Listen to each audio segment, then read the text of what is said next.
Buenas tardes. Soy el profesor Roberto Telles, jefe del Departamento del Colegio de Letras Clásicas, y me dirijo a ustedes en representación de la maestra Roberta Orozco Hernández, titular de la Secretaría de Difusión Cultural de la Escuela Nacional Preparatoria de nuestra Universidad Nacional Autónoma de México, para darles la bienvenida a todos y a todas los participantes, profesores y alumnos, a la actividad Lectura Virtual de las Metamorfosis de Apuleyo, en el marco de la Lectura Pública Internacional 2021, que se llevará a cabo los días 26 y 27 de marzo de este año. Bienvenidos, bienvenidas. Damos inicio a esta actividad. Muchas gracias. Adelante. ¿Qué tal? Buenas tardes. Soy Omar Álvarez del Instituto de Investigaciones Filológicas de la UNAM y tengo el gusto de estar aquí con ustedes, con muchos queridos colegas de la Escuela Nacional Preparatoria y con muchos queridos alumnos también entusiastas de la misma Escuela Nacional Preparatoria que nos acompañarán en esta lectura, para la cual tengo el encargo de hacer una breve introducción. Hablaré entonces de manera muy genérica, sin abordar en detalle el desarrollo de la novela completa, sobre qué significa para nosotros este libro de las Metamorfosis o el Asno de Oro de Apuleyo de Madaura. Y lo esencial es que tenemos en esta obra uno de los ejemplos más importantes de la narrativa novelesca de la antigüedad. Es una de las pocas novelas completas escritas en la antigüedad clásica que llegaron íntegras hasta nosotros. Esto significa que hay toda una tradición, es un género que conoce un desarrollo largo, digamos. Algunos ven incluso que los primeros pasos para la formación de este género novelesco narrativo, en el cual la característica esencial es que hay aventuras, ¿no? que el protagonista pasa por una serie de peripecias o aventuras. Muchos han visto como primer paso, digamos, literario ya de esta formación de este género en la Odisea de Homero, ¿no? Donde precisamente Odiseo, ¿no? Es un personaje, el protagonista, que pasa por una serie larga de aventuras antes de llegar a su destino.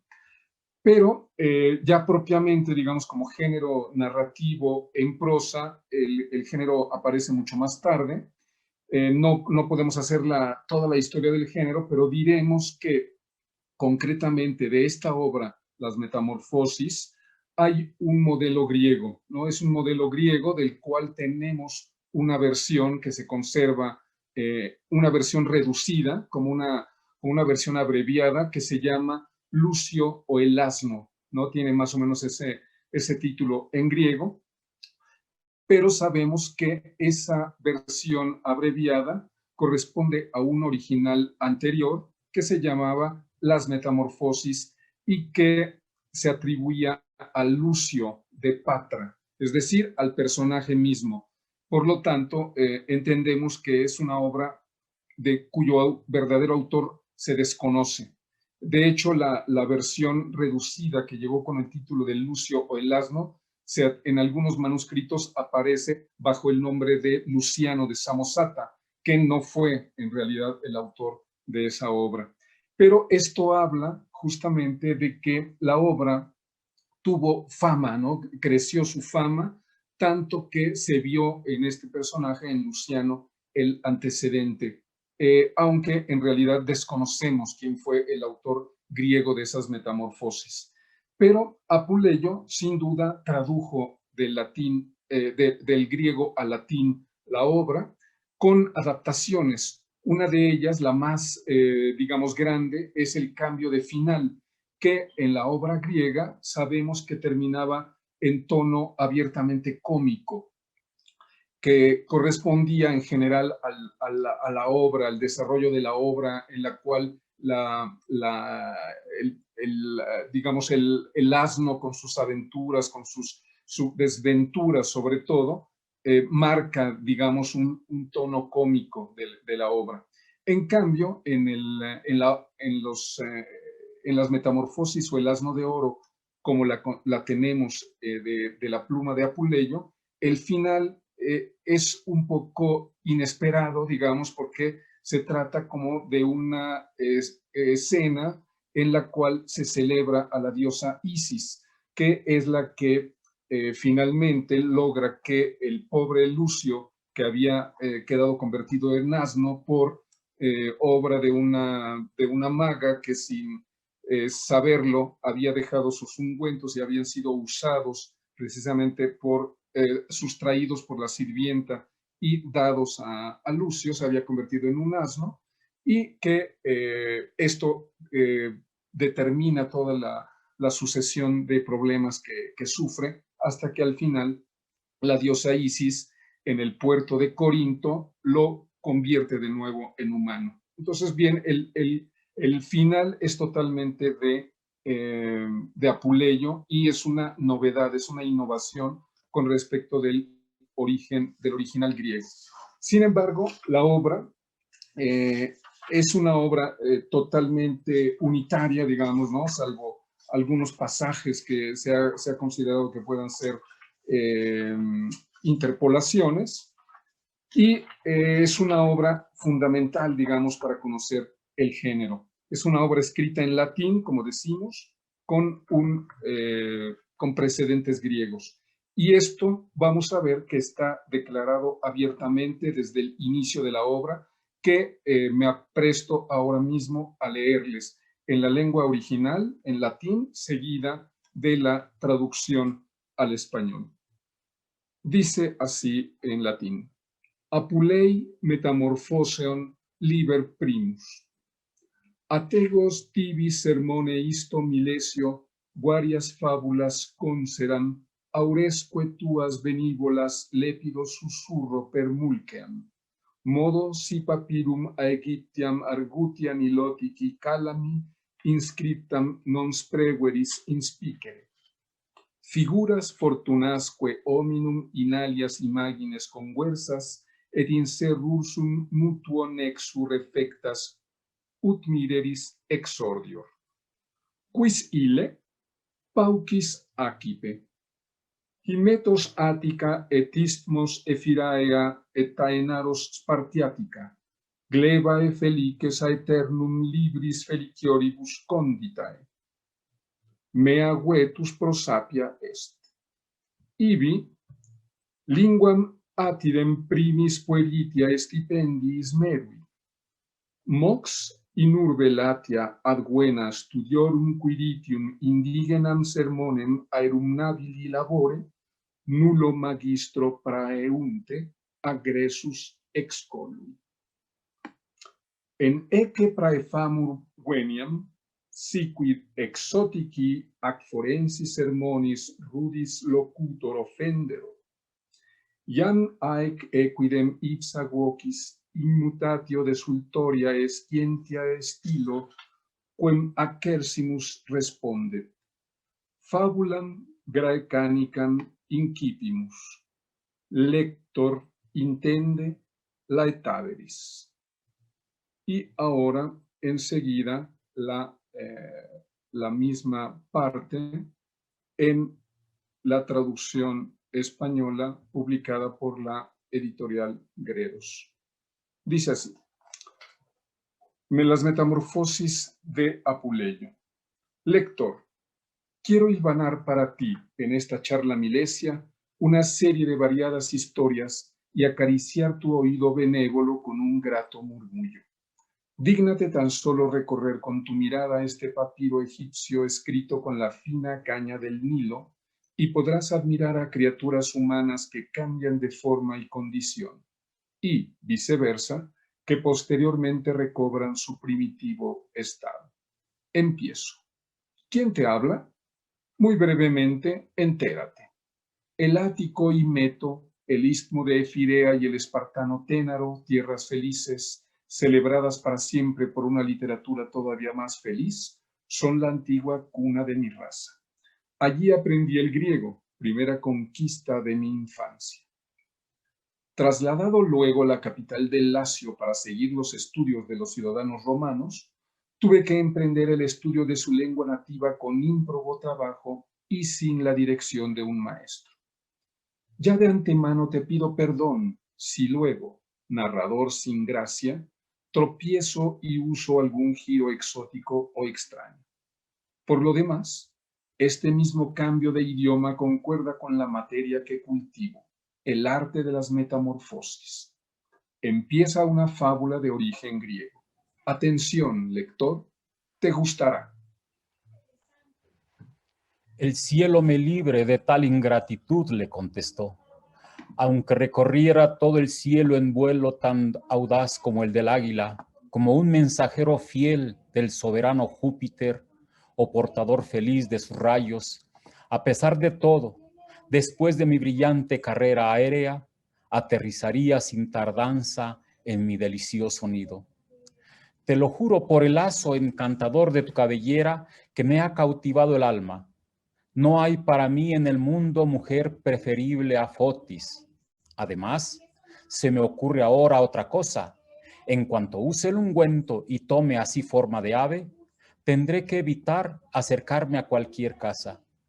¿Qué hermosura o qué atractivo puede tener un búho para cautivar a las mujeres? Pobres aves nocturnas, cuando entran en alguna casa, hay que ver el cuidado que se pone en cazarlas para clavarlas en la puerta o hacerles expiar con este sacrificio las desgracias que su infausto vuelo presagia a la familia. Por poco olvidaba informarme de un detalle. ¿Qué he de decir o hacer para despojarme del plumaje y recobrar mi propia personalidad? Esto es, para volver a ser Lucio. Estate tranquilo, me dijo. Por lo que a ese cuidado respecta, mi señora me ha mostrado todas las recetas que después de tales metamorfosis sirven para recuperar nuevamente la forma humana. Y no creas que esta información es fruto de un poco de amabilidad desinteresada por su parte. Tan solo ha pretendido tener en mí a su regreso un saludable remedio. Y observa ahora qué sencillas y comunes son las hierbas con tan prodigiosa virtud. Se añade al agua de una fuente un poquito de eneldo con unas hojas de laurel y ya está listo el baño y la pócima.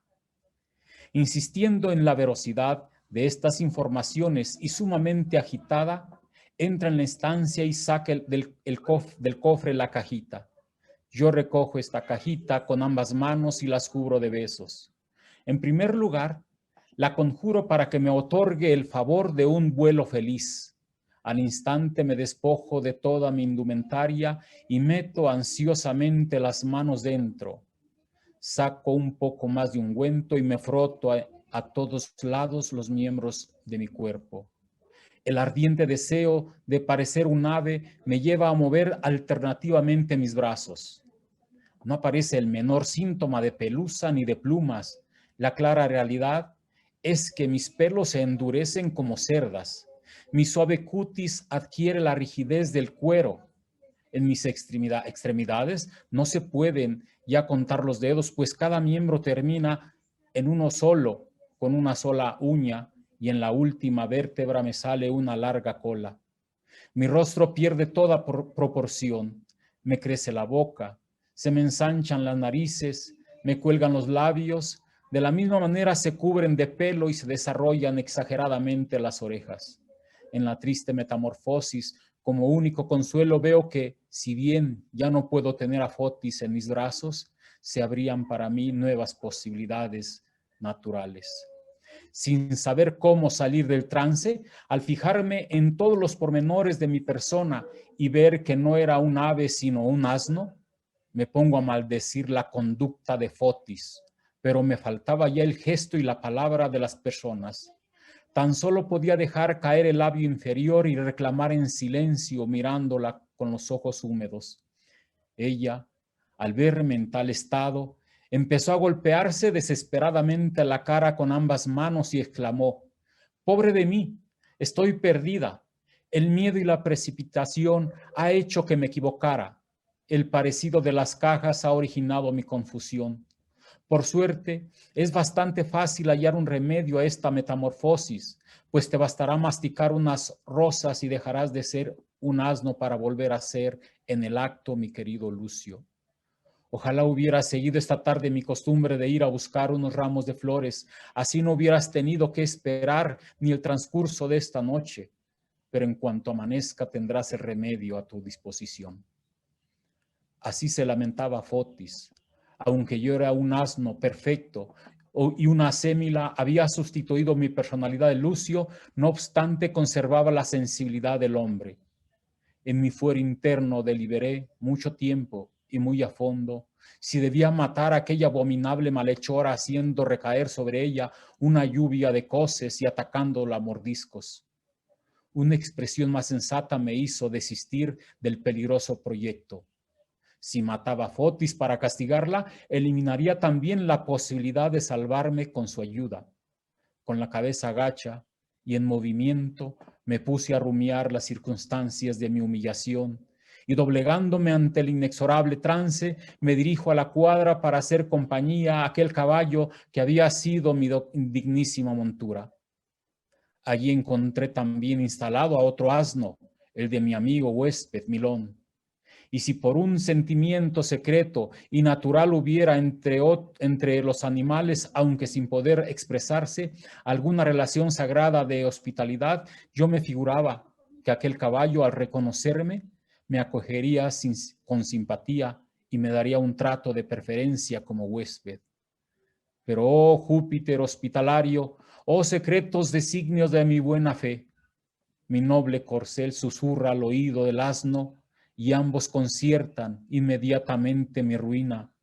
Temen sin duda por su ración al verme acercarme al pesebre y con las orejas gachas se lanzan rabiosos contra mí a coces despiadadas. Me echaron muy lejos de la cebada que la noche anterior había servido mis propias manos a aquel queridísimo servidor. Había en cierta ciudad un rey y una reina. Tuvieron 3 hijas y las 3 llamaban la atención por su belleza. Por muy agradable que fuera el aspecto de las 2 mayores, el lenguaje humano podía celebrar dignamente, al parecer, la gracia de su hermosura. Pero la perfección de la más joven era tan extraordinaria, tan maravillosa, que la voz humana no tenía palabras para expresarla ni ponderarla adecuadamente. Muchos ciudadanos y no pocos extranjeros que acudían en masa atraídos por la fama de la excelsa maravilla, quedaban atónitos ante esta belleza sin par.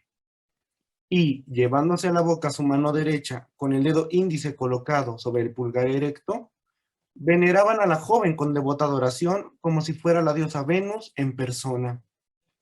Ya se había extendido la noticia por las ciudades vecinas y por las regiones circundantes. La diosa, decían, engendrada en las profundidades azuladas del océano y formada con la sutil espuma del oleaje, prodigaba ahora su divina presencia asociándose a las colectividades humanas, o, más probablemente, por un nuevo efecto de la influencia creadora del rocío del cielo, la tierra, y no ya el líquido elemento, había producido otra Venus agraciada con la misma flor de virginidad. Yo, pues, la primitiva madre de la naturaleza, el origen y germen de los elementos, la Venus nutricia del universo, he de verme reducida a compartir con una joven mortal los honores debidos a mi majestad, y ¿ha de profanarse con la sociedad de la tierra mi nombre que está consagrado en el cielo? ¿Puedo tolerar que el culto de un nombre en común para las dos motive confusiones entre mis adoradores y los de una sustituta? ¿Ha de representarme entre los hombres una joven destinada a la muerte? En vano, el famoso pastor, cuya justicia e imparcialidad obtuvo la aprobación del gran Júpiter, me habrá preferido excelsas diosas por mis encantos sin igual. Pero esta criatura, como quiera que sea, no ha de continuar triunfando y usurpando mis honores. Le haré lamentarse hasta de esa seductora hermosura. Inmediatamente llama a su hijo, el niño alado y atrevidillo, que, menospreciando la moralidad pública, armado con antorchas y flechas, recorre de noche las casas ajenas, malquista todos los matrimonios y comete impunemente los peores escándalos sin hacer nunca nada bueno. Aunque él es ya insolente por connatural desvergüenza, ella lo incita además con sus palabras.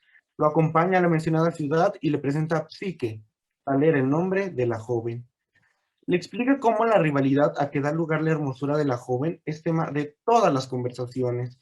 Su indignación estalla en suspiros de rabia. Te lo conjuro, exclama, por los lazos del cariño materno, por las dulces heridas de tus flechas, por el delicioso fuego de tu antorcha.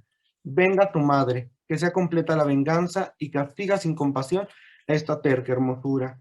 Concédeme tan solo una cosa, y con esta sola cosa me doy enteramente satisfecha. Haz que esta joven se enamore perdidamente del último de los hombres, un maldito de la fortuna en su posición social, en su patrimonio y en su propia integridad personal. En una palabra, un ser abyecto que no pueda hallar en el mundo entero otro desgraciado comparable a él. Dio fin a su discurso y con sus labios entreabiertos, cubriendo de largos y cálidos besos a su hijo, se dirige al punto más próximo de la costa, donde mueren las olas. Entonces, pisando con sus pies de rosa la cresta espumosa de las aguas que se mecen, he aquí que se siente y deja llevar sobre la serena superficie del profundo mar. Apenas asoma en ello un deseo, al punto, como si hubiera dado órdenes con mucha antelación, las divinidades marinas se apresuran a servirla. Allí aparecen las hijas de Nereo cantando en coro, Portuno con su barba azul y erizada, Salacia con la falda cargada llena de peces, y Palemón, el pequeño auriga, en su delfín. También invaden el horizonte marino a saltos los tritones en tropel, uno sopla suavemente en su concha sonora, otro con un tejido de seda quita a la reina el sol que le molesta. Los demás van nadando uncidos a sus carros por parejas, tal es la escolta que acompaña a Venus en marcha hacia el océano. Entretanto, Psique, con todo el esplendor de su hermosura, no saca la menor ventaja de sus atractivos. Todos la contemplan, todos la ensalzan, pero nadie, ni rey, ni príncipe, ni siquiera algún plebeyo, se presenta con ganas de pedir su mano. Se admira ciertamente su aspecto digno de una diosa, pero como se admira siempre a una estatua de acabada perfección artística. Hacía tiempo que las dos hermanas mayores que ella, sin que ningún pueblo celebrara su corriente hermosura, habían sido prometidas a pretendientes de sangre real y habían conseguido matrimonios. Pero Psique, doncella condenada a la soltería, se queda en casa llorando su abandono y soledad. La enfermedad física se une a las heridas del corazón y, aunque es el encanto de todas las gentes, odia la hermosura de que está dotada. El padre de la infortunada princesa está desesperado y sospecha que es víctima de la maldición divina. Por temor a la ira del cielo, consulta el antiquísimo oráculo del dios de Mileto. Con oraciones y sacrificios pide a tan alta divinidad una boda, un marido para la doncella sin pretendientes. Apolo, aunque griego jónico, como atención al autor de una composición de estilo milesio, formuló el siguiente oráculo en latín. Sobre una roca de la alta montaña, instala, oh rey, un tálamo fúnebre, y en él a tu hija ataviada con ricas galas. No esperes un yerno de estirpe mortal, sino un monstruo cruel con la ferocidad de la víbora, un monstruo que tiene alas y vuela por el éter, que siembra desazón en todas partes, que lo destruye todo metódicamente a sangre y fuego, ante quien tiembla el mismo Júpiter. Se acobardan atemorizadas las divinidades y retroceden horrorizados los ríos infernales y las tinieblas del Estigio. El rey, feliz en otros tiempos, al conocer la respuesta del oráculo divino, vuelve desmoralizado y triste. Psique conoció en esta felicidad un efecto de la divina providencia. Dócil a los consejos de aquella voz sobrenatural, se entregó primero al sueño y luego en el baño acabó de disipar su cansancio. Al ver muy a punto a su lado una tarima semicircular y dándole a entender el conjunto que se trataba de la comida preparada para hacerle obtener fuerzas.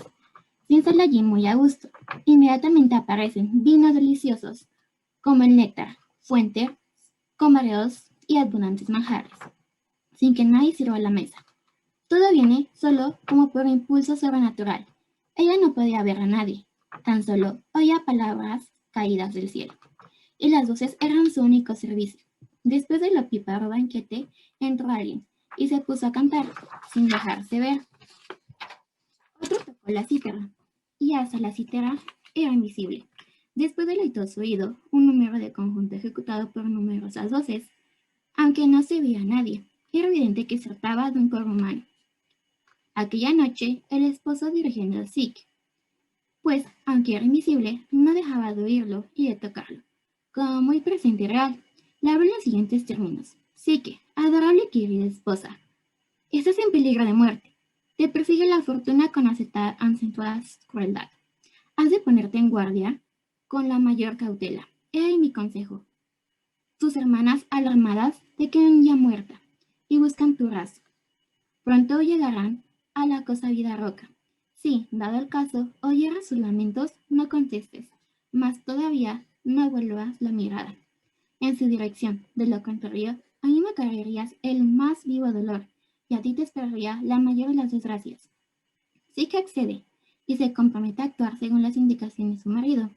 Pero, como desde sus manos al disiparse las tinieblas de la noche, la pobrecita se pasó todo el día entre lágrimas y suspiros, repitiendo que esta vez sí era desesperada su situación, pues encerrada en esta cárcel feliz, sin poder hablar con ningún mortal, ahora que sus hermanas lloran su desaparición, ni siquiera puede darles una palabra de consuelo, o verlas un instante, sin tomar el baño, sin probar alimento, sin darse el menor alivio, llorando amargamente se fue a dormir. Al poco rato, su marido, adelantándose algo a su habitual, se acuesta a su lado, la abraza todavía inundada de lágrimas y le pide explicaciones. ¿Son esas las promesas que me hiciste, querida Psique? ¿Cómo voy a contar ya contigo, aunque soy tu marido? ¿Qué puedo esperar? De día, de noche, y hasta entre los brazos de tu esposo, no paras de atormentarte. Basta ya, haz lo que quieras, sigue tus gustos, aunque sea para perderte. Recuerda tan solo mis serias advertencias, cuando un día empieces a arrepentirte. Ella, entonces, a fuerza de súplicas y bajo la amenaza de que con ello está en juego su vida, arranca el consentimiento de su marido para darse el gusto de ver a sus hermanas, mitigar sus lágrimas y hablar con ellas. Él accede, pues, a los ruegos de la recién casada y además le permite llevarles todo el oro y todos los collares que quiera regalarles. Pero le recomienda con insistencia y con reiteradas y tremendas amenazas que no sea los perniciosos consejos de sus hermanas y que nunca intente averiguar cómo es su marido. Sería una curiosidad sacrilega que echaría a perder tantos motivos de felicidad y la privaría para siempre de sus abrazos. Así que dio las gracias a su marido y, ya más alegre, le dijo: antes morir 1000 veces que perder la felicidad de nuestra unión, pues estoy locamente enamorada de ti, y seas quien seas, te quiero tanto como mi propia vida. Ni el propio Cupido me parece comparable a ti. Sin embargo, te lo suplico, concede todavía un favor. Ordena a Cefiro, tu servidor, que me traiga aquí a mis hermanas, pero el mismo procedimiento que me ha traído a mí, y cubriéndolo de profusivos besos, entre palabras cariñosas y estrechos abrazos, lo halaga. Además, con frases como estas: dulzura de mi vida, adorado esposo mío, tierno encanto de tu psique. La fuerza y hechizo del lenguaje amoroso acabó rindiendo al esposo. A pesar suyo, prometió hacer todo lo que se le pedía, y como allí iba a amanecer, se sumó entre los brazos de su esposa. Sus hermanas se habían informado sobre la roca y el lugar en que Psique había sido abandonada. Inmediatamente se presentaron allí, y allí pusieron a verter torrentes de lágrimas, a golpearse el pecho, de modo que el eco de sus reiterados gemidos hacía que las rocas de las montañas resonaran con el mismo dolor.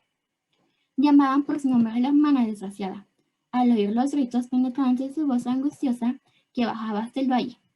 Psique, temblorosa y fuera de sí, se lanza al exterior del palacio y dice: ¿por qué os atormentáis en vano con tan tristes lamentos? ¿Me lloráis a mí? Aquí me tenéis. Dejaos ya de lujosas lamentaciones. Secad vuestras mejillas demasiado tiempo bañadas de lágrimas, pues ya podéis abrazar de nuevo a la que estabais llorando. Entonces llama a Cefiro y le comunica la orden de su marido, sin hacerse esperar y cumpliendo en el acto el mandato recibido. Cefiro, de un soplo, eleva a las dos hermanas y las transporta sin causarles el menor daño. Ya están felices, entre muchos abrazos e impacientes besos. Las lágrimas ya se habían calmado, vuelven a correr, pero esta vez son fruto de alegría. Alegraos ya, dice Psique. Entrad bajo mi techo, ved nuestro hogar y, en compañía de vuestra Psique, recread vuestras almas doloridas. Las dos hermanas malas dan por bueno lo que es un mal instinto. Ocultan todos sus preciosos regalos y arrancándose los cabellos, desgarrándose las mejillas, bien merecido lo tienen, renuevan su fingido llanto. Reavivan así el dolor de sus padres, a quienes hacen perder toda esperanza. Luego, henchidas de furiosa rabia, emprenden el camino de su casa para organizar la trampa detestable, o mejor dicho, el asesinato de su inocente hermana. Entretanto, el misterioso marido da así que nuevas instrucciones en sus conversaciones nocturnas. ¿No ves?, le dice, el grave peligro que te amenaza. La fortuna organiza sus guerrillas en la lejanía, y si no tomas con tiempo serias precauciones, pronto te habrás de enfrentar con un asalto cuerpo a cuerpo. Unas pérfidas lobas concentran todo su esfuerzo en disponer contra ti criminales emboscadas. La fundamental consiste en convencerte de que averigües qué cara tengo. Pero como yo te lo he dicho muchas veces, si ves una vez mi cara, ya no la volverás a ver. Así, pues, si con el tiempo vinieran aquellas malditas brujas con las armas de sus dañinos designios, y vendrán, lo sé, no cruces una palabra con ellas, y si, con tu cándida sencillez y tu buen corazón, no puedes evitarlo, al menos en lo referente a tu marido, no hagas caso de nada ni nada les contestes. Pues vamos a tener familia. Tú, que hasta ahora eras una niña, llevas ya en tu seno otro niño, que será un dios si sabes callar y guardar nuestro secreto. Si lo profanaras, nuestro hijo será un simple mortal. Esta noticia hizo que Psique irradiara felicidad. Aplaudía ante la consoladora esperanza de su descendencia divina. Suspiraba con impaciencia por el glorioso fruto que esperaba, y se sentía feliz con el título de madre que le iban a dar. Cuenta ansiosamente los días que pasan y los meses transcurridos, en su estado de gravidez y sin ciencia ni experiencia. Se admira de que una leve picadura puede dar lugar a tan voluminoso desarrollo de su vientre. Pero ya aquellas pestíferas y abominables furias, exhalando su veneno de víboras, navegaban con toda la velocidad de su impaciencia impía. Entonces, una vez más, el marido de las horas nocturnas pone en guardia a su querida Psique. Ya ha llegado el último día y el momento decisivo. Un adversario de tu sexo y de tu sangre ha empuñado las armas, ha puesto en movimiento sus huestes, las ha dispuesto para la batalla y la trompeta ha dado la señal de ataque. Tus abominables hermanas, con la espada desenvainada, ya apuntan a tu garganta. ¡Ay, Psique, vida mía! ¡Qué desastres se nos vienen encima! Ten compasión de ti y de nuestra suerte común. Imponte una escrupulosa reserva y líbranos así de la catástrofe que amenaza a nuestra casa, a tu marido, a ti y a nuestro futuro hijito. Aquellas mujeres son unas criminales, sienten por ti un odio asesino y han pisoteado los lazos de la sangre que os es común. Ya no las puedes llamar hermanas, no consientas en verlas ni oírlas, cuando a la manera de las sirenas se asomen a la roca y hagan resonar la montaña con sus funestas llamadas. La contestación de Psique, entre sollozos y lágrimas, es apenas inteligible. Hace tiempo, me parece, has podido apreciar la fidelidad y discreción de que he dado pruebas. Y ahora vas a ver igualmente la firmeza de mi carácter. Basta que mandes otra vez a nuestro Céfiro cumplir con su deber. Y ya que me deniegas la contemplación de tu rostro sacrosanto, en compensación, déjame ver al menos el de mis hermanas. Por tu melena perfumada y suelta, por tus suaves y finas mejillas, parecidas a las mías, por tu pecho que me abraza con una llama desconocida, por el deseo que tengo de conocer al menos el retrato de tu cara en la del hijo que esperamos. Accede al ruego de mi angustiada súplica, permitiéndome el gusto de dar un abrazo a mis hermanas. Reanima a Psique con esta alegría, a Psique, cuyo corazón se consagra y se entrega a ti sin reservas. No, ya no quiero saber nada más de tu rostro. Ya no hay sombras para mí en las mismas tinieblas de la noche. Te tengo a ti para iluminarme.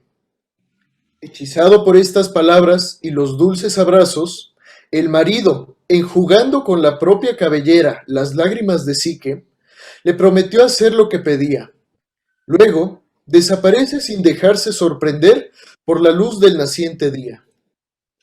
La pareja aquella de las dos hermanas que habían pactado la conjura, sin ir a ver siquiera a sus padres, desembarcan y van directamente a la roca en desenfrenada carrera, sin esperar que soplara el viento que las había de transportar. Se lanzan al vacío con insolente temeridad. Céfiro, atento al edicto de su rey, aunque de muy mala gana, las acoge en el seno de sus suaves brisas y las deposita en el suelo. Ellas, sin titubear y apretando el paso, entran en casa, abrazan a su víctima, se proclaman sus hermanas mentirosas, cubren con rostro risueño el teatro de perfidia que encierra su corazón y halagan a Psique con estas palabras. Así pues, Psique, ya no eres la niña de antaño, ya eres madre tú también. ¿Te das cuenta del tesoro que nos reserva el nido de tu seno? Qué inmensa alegría vas a dar a toda nuestra familia. Qué felicidad para nosotras crear a esa joya de niño. Si, como es de esperar, heredara la hermosura de sus padres, van a hacernos un auténtico Cupido. Con este cariño fingido, conquistan insensiblemente el corazón de su hermana. Enseguida, ella les ofrece asiento para que descansen. Les procura el alivio de un baño de agua tibia. Las instala en un magnífico comedor. Deleita su paladar con maravillosos y deliciosos manjares, con los bocados más refinados. Da una orden a la lira y la lira deja oír sus acentos. Manda actuar a las flautas y las flautas se ponen a tocar. Dice al coro que cante y se le oye cantar. Toda esta música, sin que se viera a ningún ejecutante, llegaba con deliciosa armonía al alma embelesada del auditorio. Sin embargo, la perversidad de aquellas malditas mujeres no se dejaba ablandar y calmar por aquellos acentos más dulces que la miel, pendientes en todo instante del lazo que su malicia ha tendido, orientan la conversación en ese sentido con disimulada habilidad. Empiezan a preguntar a Psique quién es su marido, a qué familia pertenece y en qué situación se halla. Ella, con increíble candor, olvidándose de lo que anteriormente había dicho, inventa un nuevo cuento. Su marido, dice, es de una provincia próxima. Tiene entre manos grandes negocios. Alcanza la edad madura y ya peina alguna rara cana. Y, sin insistir más en el tema, vuelve a cargarlas otra vez de suntuosos regalos y las manda al aéreo transbordador. Una de las dos toma la palabra. Los vínculos de la sangre, cuando está en juego tu seguridad, nos impiden reparar en ninguna clase de peligros. Para ti solo hay un medio de salvación, y después de pensarlo mucho y muy despacio, te lo vamos a indicar. Coge una navaja de afeitar bien afilada. Afínale el filo repasándola suavemente en la palma de la mano y escóndela secretamente en la parte de la cama que tú sueles ocupar. Procúrate una lámpara manejable. Llénala de aceite para que dé buena luz y ocúltala tapándola bajo un celemín. Rodea todos estos preparativos del más impenetrable secreto. Cuando el reptil se haya arrastrado surcando el suelo, cuando haya subido al lecho como de costumbre, cuando se haya estirado y veas por su respiración que está profundamente dormido bajo los efectos del primer sueño, entonces escúrrete de la cama, descalza, de puntillas, despacito, sin alargar el paso, saca la lámpara del rincón de su cárcel tenebrosa y aprovecha las indicaciones de su luz para ver el momento propicio a tu valiente empresa. Sin titubear, levanta primero el brazo derecho con el arma de doble filo y asesta un golpe tan violento como te sea posible. Sin titubear, corta el nudo que une la nuca a la cabeza de la maligna serpiente. Nuestra ayuda no ha de faltarte. Estaremos a la expectativa, muy alertas, y en cuanto hayas asegurado tu vida con su muerte, acudiremos de un brinco a tu lado. Nos apresuraremos a llevarte a ti, y contigo llevaremos todos tus tesoros. Y ya que eres mujer, te uniremos a un marido de condición humana como tú lo anhelas. Con esas palabras provocan un violento incendio en las entrañas ya ardientes de su hermana, a quien al instante dejan sola, pues temían tanto como hallarse en la zona de la gran tragedia. En alas del viento, como siempre, se plantan en lo alto de la roca. De allí se lanzan en veloz carrera, embarcan y desaparecen.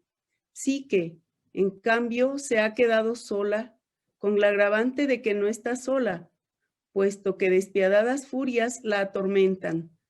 Lucha como entre las olas de un mar de tristeza.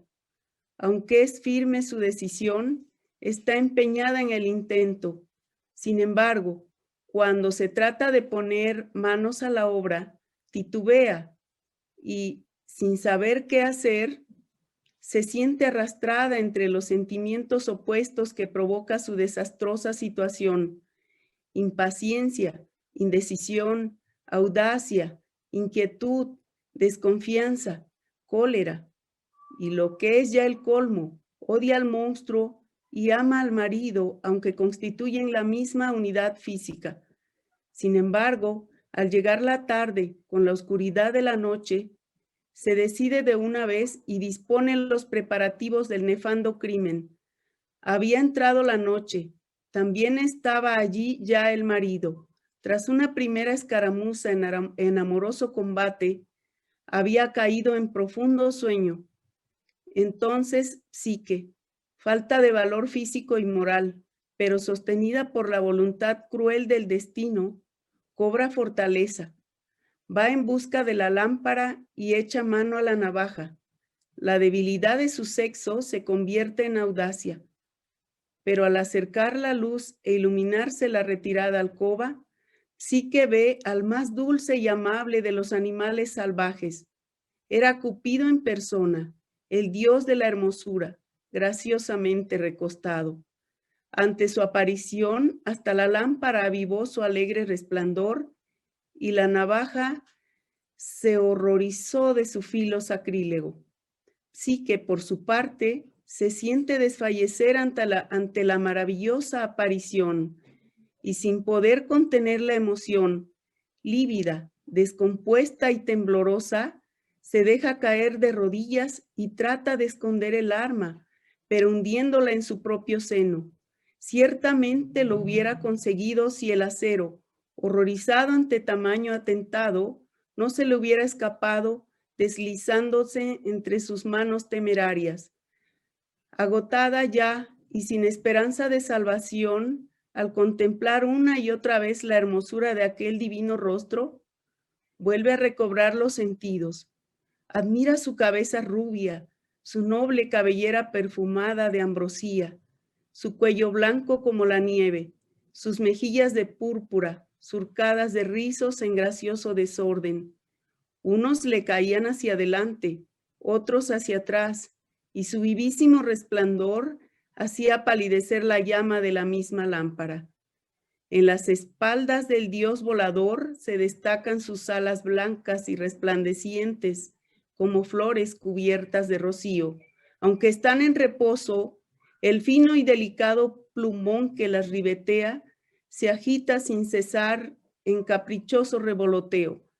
El resto de su cuerpo era tan liso y brillante que no podía pesarle a Venus el haberlo traído al mundo. Al pie de su lecho estaban el arco, el carcaj y las flechas, armas propias de su divino poder. Psique, sin poder saciar los deseos de su excesiva curiosidad, examina, maneja y admira las armas de su marido. Saca una flecha del carcajo y se arriesga a probar su aguda punta apoyándola en el dedo pulgar. Al temblarle el pulso y apretar más de la cuenta, se pincha y brotan a flor de piel unas gotitas de sangre sonrosada. Así, sin enterarse y por propio impulso, Psique se enamora del amor.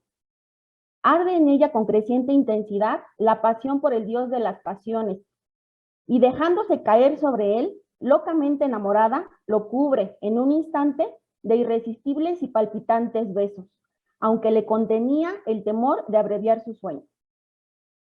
Pero, mientras ella se embriagaba de tanta felicidad, como la honda herida del corazón le hace perder el equilibrio, he aquí que la lámpara aquella, ya sea por vil perfidia, ya por celos criminales, ya por ganas de tocar ella también aquel hermoso cuerpo y besarlo a su manera, soltó de su mecha luminosa una gotita de aceite hirviendo sobre el hombro derecho del dios.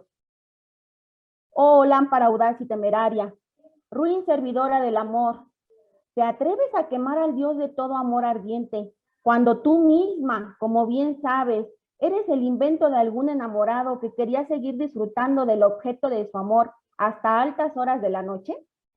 El dios, por efecto de la quemadura, se despertó sobresaltado y al ver que su secreto había sido divulgado y profanado, sustrayéndose a los besos y abrazos de su infeliz esposa, sin decir palabra, levantó el vuelo.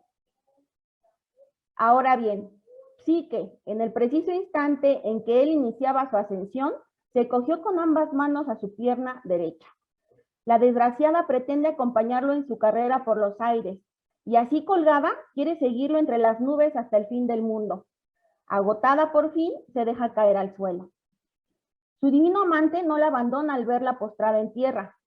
Fue a posarse en un ciprés próximo, y desde la cima del árbol le habló así con profunda emoción. Eres el colmo de la simpleza, Psique. Yo, sin tener en cuenta las órdenes de mi madre Venus, en lugar de esclavizarte como ella quería con el amor del último y más desgraciado de los hombres, en lugar de ligarte con un indigno matrimonio, he preferido volar a tu lado y ser yo mismo tu amante. He obrado con ligereza, lo confieso. Paso por famosos a hetero y me he alcanzado a mí mismo con mi propia flecha. Te he convertido en mi esposa y ya ves el resultado. Me has tomado por un monstruo. Tu mano ha pretendido cortarme esta cabeza cuyos ojos te adoran.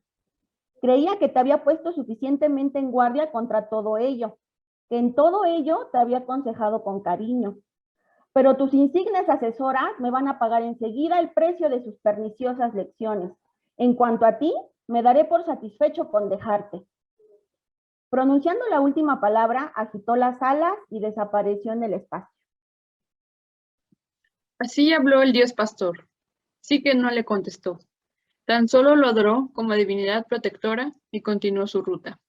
Pero, después de recorrer en penosa marcha un largo camino, era la hora del atardecer. Un atajo que ella no conocía la llevó a cierta ciudad donde reinaba el marido de una de sus hermanas. Al enterarse de ello, Psique manifiesta el deseo de anunciar su llegada y presentarse ante su hermana. Se le hace pasar enseguida. Intercambiados los abrazos y saludos mutuos, su hermana le pregunta el motivo de la visita. Psique empieza así. ¿Recuerdas el consejo que me disteis? Me dijisteis que un monstruo, con el falso nombre de marido, pasaba las noches conmigo. Me convencisteis de que lo matara, con un arma de doble filo, antes de dejarme engullir. Pobre de mí, por su voracidad. También a mí me parecía buena la decisión, pero en cuanto, con la complicidad de la lámpara, descubrí su semblante, me vi ante un espectáculo maravilloso y verdaderamente sobrenatural. Nada menos que el propio hijo de la diosa Venus, Cupido en persona. Estaba allí dormido en apacible sueño. Extasiada frente a tan delicioso espectáculo, se me iba el sentido por exceso de felicidad y sufría de no poder agotarla. En esto, por un desgraciado accidente, la lámpara vertió sobre su espalda una gota de aceite hirviendo. El dolor lo despertó bruscamente y, al verme armada con el fuego y el hierro, dijo, por tu horrendo crimen, aléjate inmediatamente de mi lecho. Llévate todo lo que te pertenece. Ahora me casaré con tu hermana, añadiendo el nombre que tú tienes, y con todo el ceremonial de un solemne matrimonio. Acto seguido, mandó a Céfiro a que de un soplo me sacara del recinto de su casa.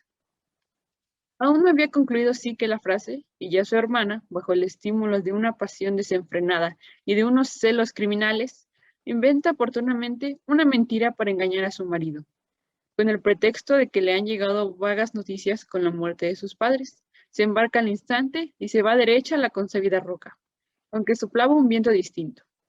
Pendiente de su ciega esperanza, se precipita en inmenso salto diciendo, acógeme, Cupido, como tu digna esposa, y tú, Céfiro, sostén a su soberana. Sin embargo, ni aun después de muerta pudo llegar a su destino, pues fue desgarrándose y desparramando sus miembros a través de las aristas del despeñadero.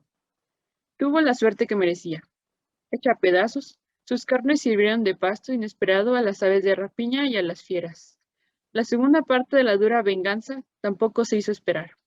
Efectivamente, Psique, reemprendiendo su marcha al azar, llega a otra ciudad donde, en condiciones análogas, vivía su segunda hermana. Con la misma facilidad, cayó ésta también en la misma trampa fraterna. La fiebre por suplantar a su hermana en un matrimonio criminal la llevó rápidamente a la roca, donde cayó y murió de la misma manera. Psique, entretanto, corría a la aventura, noche y día, en busca de su marido. Su corazón inquieto sentía un creciente deseo, si no de aplacar su cólera con las caricias de una esposa, al menos de desarmarlo con los ruegos de una esclava. Viendo a lo lejos un templo en la cima de un abrupto monte, dijo, ¿quién sabe si no vive allí mi rey? Y allá dirige sus apresurados pasos. Cuando, a pesar del sostenido esfuerzo, aminora la marcha, enseguida le vuelve a dar aliento la esperanza y la vehemencia de su pasión. Ya había alcanzado briosamente la elevada cumbre y se hallaba en el santuario al pie de la estatua. Ve espigas de trigo dispuestas en montones o trenzadas formando coronas. También ve espigas de cebada. Había igualmente hoces y todo un equipo de segador, pero todo tirado por el suelo, al azar, en descuidado desorden, como a la hora del calor suelen dejar sus herramientas los trabajadores cansados. Psique recoge con cuidado los objetos, pone cada cosa en su sitio y todo debidamente ordenado. Sin duda, piensa que no debe descuidar el templo ni el culto de ninguna divinidad, y que al contrario ha de implorar la benévola compasión de todas ellas. Ese nuevo golpe del destino acaba de agotar a Psique, sin poder alcanzar ya a su marido al lado y abandonando toda esperanza de salvación. Delibera así en su foro interno. ¿Qué más puedo intentar en mi desgracia? ¿A quién he de acudir si ni las mismas diosas, a pesar de su buena voluntad, han podido ayudarme? Si me envuelven tantas redes, ¿a dónde he de dirigir mis pasos? ¿Qué refugio, qué tinieblas pueden ocultarme para escapar a la ineludible vigilancia de la poderosa Venus? ¿Por qué no te armas ya de varonil energía? Renuncias heroicamente a ese resto de vana esperanza.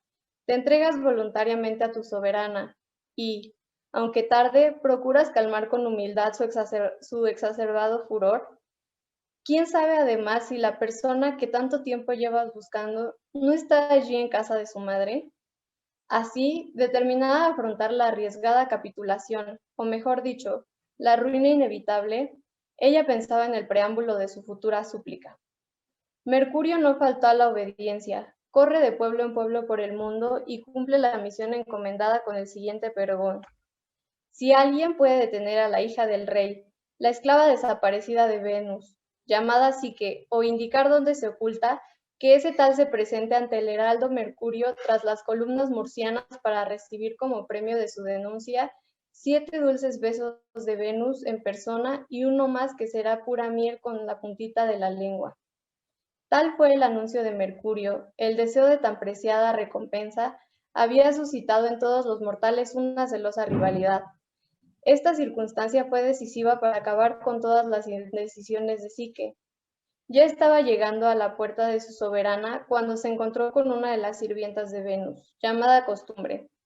Esta, sin preámbulo, exclama con toda la potencia de su voz: «Por fin, maldita criada, empiezas a comprender que tenías un ama, y, dado el desparpajo que te caracteriza, ¿fingirás ignorar también todas las fatigas que nos ha costado correr en tu busca? Por suerte has caído precisamente en mis manos. Estás bajo la mismísima zarpa del infierno, y enseguida vas a sufrir el castigo de tu rebeldía». Y, cogiéndola brutalmente por los cabellos, la arrastraba sin que Psique opusiera la menor resistencia. En cuanto la introdujeron y presentaron a Venus, esta, fijando en ella su mirada, soltó una ruidosísima carcajada, como hace la gente locamente enfurecida. Luego, moviendo la cabeza y rascándose el oído derecho. Por fin, dijo: «¿Te has dignado a venir a saludar a tu suegra?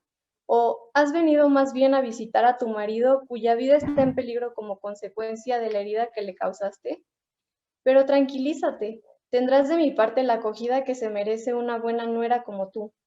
Y añade: «¿Dónde están mis esclavas Inquietud y Tristeza?». Las llamó y les entregó a Psique para que la atormentaran. Siguiendo las órdenes de la soberana, ambas se pusieron a flagelar cruelmente a la pobre Psique y a infligirle toda clase de tormentos. Luego la llevan otra vez a la presencia de la soberana. Entonces Venus, entre nuevas risas, añade: «Mirad, pretende enternecerme con la exhibición de su oronda plenitud, ya a punto de hacerme, al parecer, abuela feliz con el glorioso fruto de su vientre. Gran felicidad, en efecto, la de oírse llamar abuela en la mismísima flor de la vida, y cuando el nieto de Venus resulta ser hijo de una vil esclava. Pero, ¿qué estoy diciendo, tonta de mí? No puedo hablar de nieto. La condición de los contrayentes es ilegal. Además, un matrimonio verificado en el campo, sin testigos, sin el consentimiento paterno, no puede considerarse legítimo, y por consiguiente, el hijo que nazca será bastardo. Eso suponiendo que te dejamos llegar al término de la gestación». Concluidas estas palabras, se abalanza sobre ella, hace trizas sus vestiduras y, arrancándole el cabello, le golpea la cabeza sin piedad. Luego, manda que le traigan trigo, cebada, mijo, semillas de amapola, garbanzos, lentejas y habas. Lo mezcla todo en un solo montón y le dice: «Me parece que una criada tan fea como tú no puede conquistarse a sus amantes si no es sirviéndolos con esmerada eficacia. Pues bien, quiero probar yo también que lo vales. Arríglate este montón de semillas entremezcladas, separa los granos uno por uno y tenlos debidamente clasificados antes del anochecer. Una vez concluida la tarea, te daré mi aprobación». Después de asignarle la faena de un montón de semillas tan diversas, Venus se fue a un banquete nupcial. Psique ni siquiera acerca la mano a esa masa informe e inextricable. Aterrada por lo monstruoso de esta orden, sin decir palabra, se queda estupefacta. Entonces, la hormiga, ese minúsculo habitante del campo, bien enterada de la dificultad que suponía semejante tarea, compadeció a la compañera del gran dios del amor y maldijo la crueldad de la suegra. Corriendo activamente de un lado para otro, convoca y reúne a toda clase de hormigas por los alrededores. «Tened compasión, activas hijas de la tierra fecunda, tened compasión de la esposa del amor. Es una jovencita hermosa y está en peligro. Deprisa, acudid rápidamente a su auxilio». En oleadas sucesivas, este ejército de las 6 patitas se lanza en masa y, en un alarde de actividad, Clasifican todo el montón de granos uno por uno. Los separan, los distribuyen, los agrupan por especies y en un instante desaparecen de la escena. A primera hora de la noche, Venus regresa del banquete nupcial, saturada de vino y destilando perfumes. Guirnaldas de rosas ceñían todo su cuerpo con intenso colorido. Al observar la actividad que suponía prodigiosa tarea, dice: este trabajo no es obra tuya, no, trasto inútil, no es obra de tus manos, es obra de aquel a quien tú has enamorado para desgracia suya. Y, echándole un amargo pedazo de pan, se va a dormir. Cupido, entre tanto, aislado en el sótano del palacio y cautivo en su habitación, estaba sometido a un duro asedio, tanto para evitar que la loca petulancia no agravara la herida, como para impedir posibles citas con su amor. Así pues, a distancia y en distintos departamentos, los dos enamorados pasaron una triste noche bajo el mismo techo. Ahora bien, en cuanto la aurora llegó al trote de sus corceles, Venus llama a Psique y le dice: ¿ves aquel bosque que se extiende a lo largo del río ocupando toda la ribera y cuyos últimos arbustos se reflejan en las aguas que tienen debajo? Por allí andan pastando, sin pastor, unas ovejas cuyos vellones tienen el auténtico brillo del oro. Tráeme inmediatamente un mechón de aquella preciosa lana. Arréglatelas como puedas. Tal es mi voluntad. Psique recogió con alegría la jarrita llena y la llevó corriendo a Venus. Pero tampoco ahora pudo aplacar la cólera de la enfurecida diosa.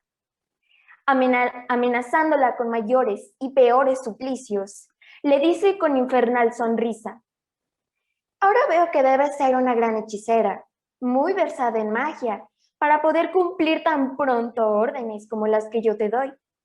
Pero he aquí, encantadora chiquilla, el nuevo servicio que me vas a prestar. Coge esta cajita, se la dio, y vete corriendo al infierno hasta la tenebrosa morada de Orco.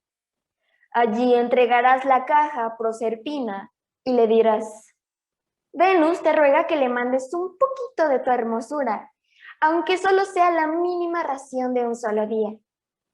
Pues lo que ella tenía se lo ha gastado y consumido hasta agotarlo cuidando a su hijo enfermo. Pero no tardes mucho en volver. Me hace falta esa crema para arreglarme e ir a una representación teatral a la que asisten muchos dioses. Más que nunca sintió Psique que había llegado a la última hora de su destino y comprendió que, ya sin rodeos, se le embarcaba a las claras y directamente para la muerte. ¿Cómo no, si se le obligaba a ir por su propio pie, a presentarse espontáneamente en el Tártaro y entre los manes? Sin más titubeos, se dirige a una torre muy elevada, para precipitarse desde allí. Creía que sería la vía más directa y más hermosa para bajar a los infiernos. Pero la torre se soltó a hablar de improviso. «Pobre chiquilla», le dice, «te rindes por las buenas ante esta última prueba, este último trabajo. Cuando tu espíritu se haya separado del cuerpo, irás ciertamente al fondo del Tártaro. Pero de ninguna manera te será posible salir de allí y regresar. Escúchame». Tal fue la minuciosa profecía de aquella torre previsora. Sin pérdida de tiempo, Psique se dirige al Ténaro.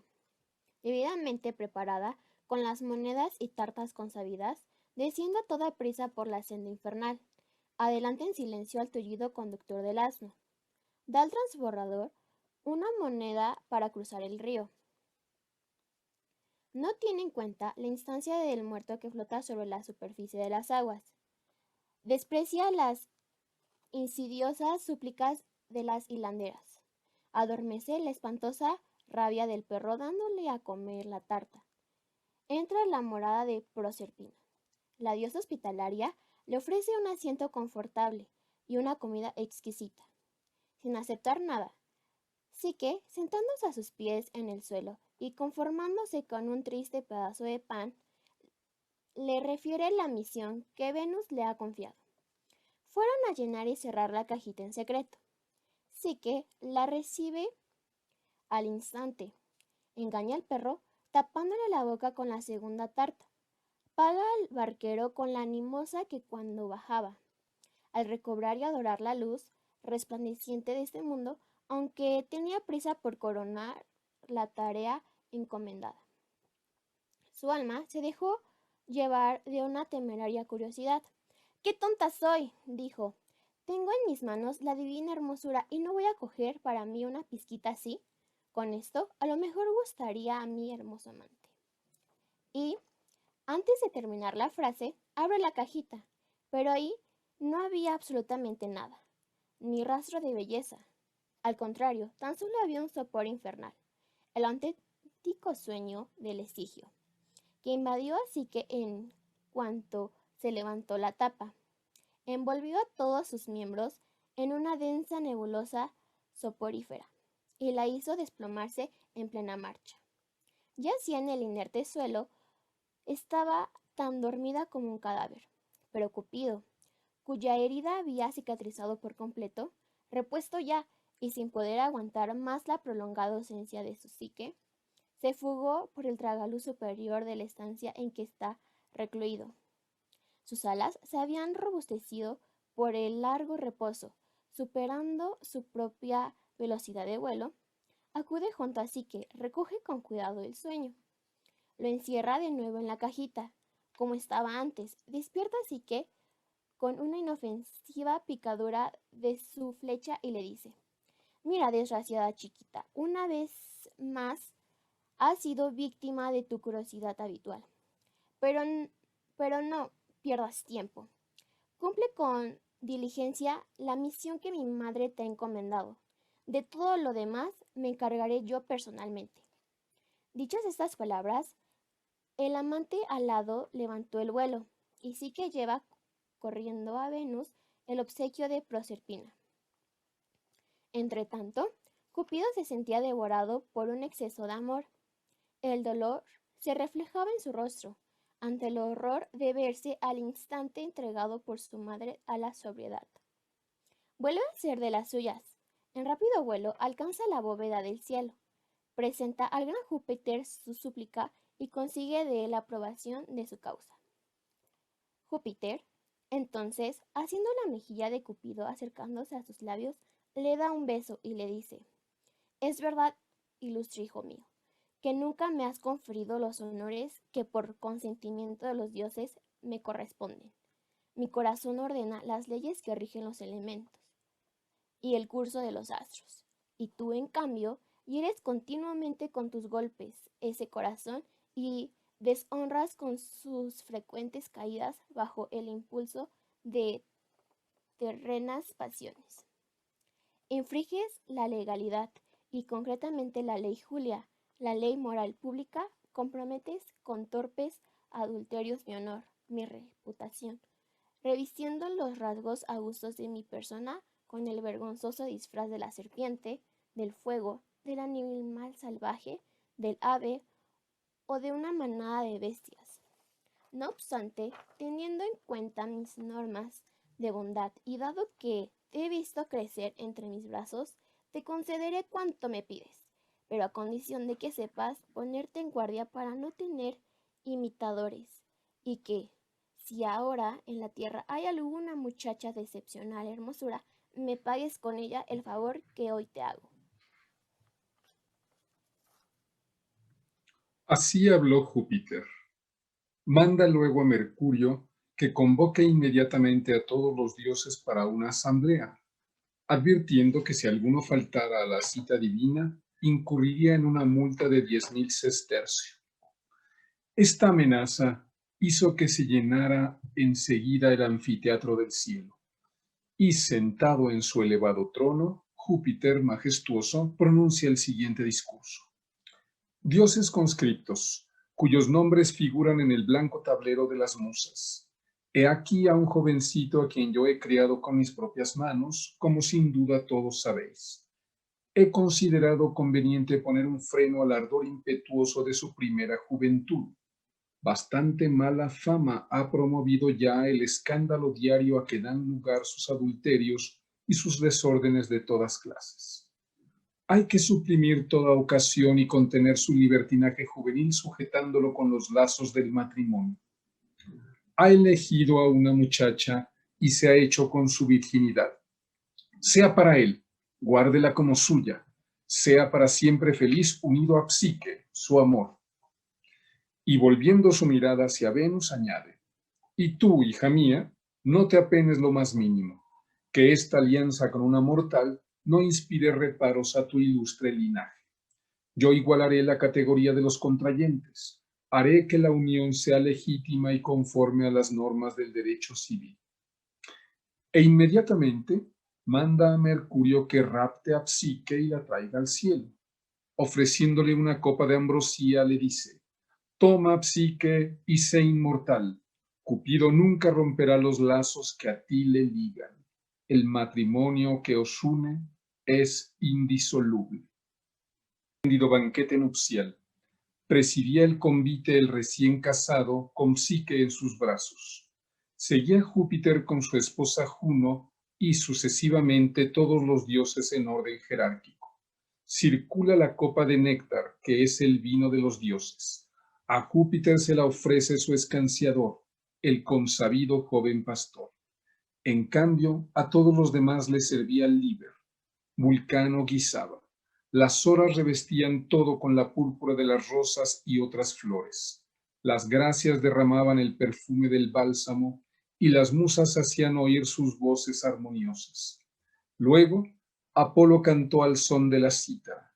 Venus exhibió su gracia en la danza al compás de la deliciosa música cuya orquesta ella misma había organizado así. Las musas formaban el coro, un sátiro tocaba la flauta y un discípulo de Pan acompañaba con su caramino. Así regularizada ya su situación, quedó Psique en poder de Cupido. A su debido tiempo tuvieron una hija, a quien llamamos voluptuosidad. He aquí lo que contaba la niña cautiva, aquella vieja extravagante, saturada de vino. Yo, situado a corta distancia, lamentaba de veras no tener a mano tablillas y estilete para anotar tan delicioso cuento. En aquel momento, y tras no sé qué duro combate, llegan los ladrones cargados de botín. Sin embargo, algunos, los más decididos naturalmente, dejando en casa a los heridos para curarse, están impacientes por ir a recoger el resto de su cargamento que, según decían, estaba escondido en cierta cueva. Engullen rápidamente su almuerzo y acto seguido, a latigazos, nos sacan a la calle al caballo y a mí para cargar aquellas cosas.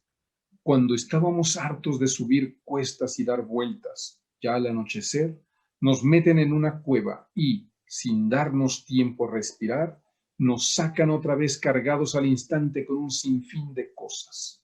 Tenían tanta prisa y nerviosismo que, a fuerza de golpes y empujones, me hicieron tropezar contra una piedra que había junto al camino. Con una lluvia de palos bien asentados me hicieron levantar, aunque flaqueándome lastimosamente la pata derecha y el casco izquierdo. Hasta aquí la lectura de esta maravillosa obra. El Colegio de Letras Clásicas agradece a todos los que han participado en este ejercicio cultural que contribuirá sin duda al fomento de la lectura entre todos nuestros jóvenes estudiantes. Esperemos haber contribuido positivamente en el ánimo de todos ustedes en estos momentos de crisis ambiental y que esto abone a mantener una actitud positiva en todos los niveles de nuestra vida. Gracias nuevamente a todos los profesores y a los alumnos y alumnas que hicieron posible este evento. Muchas gracias.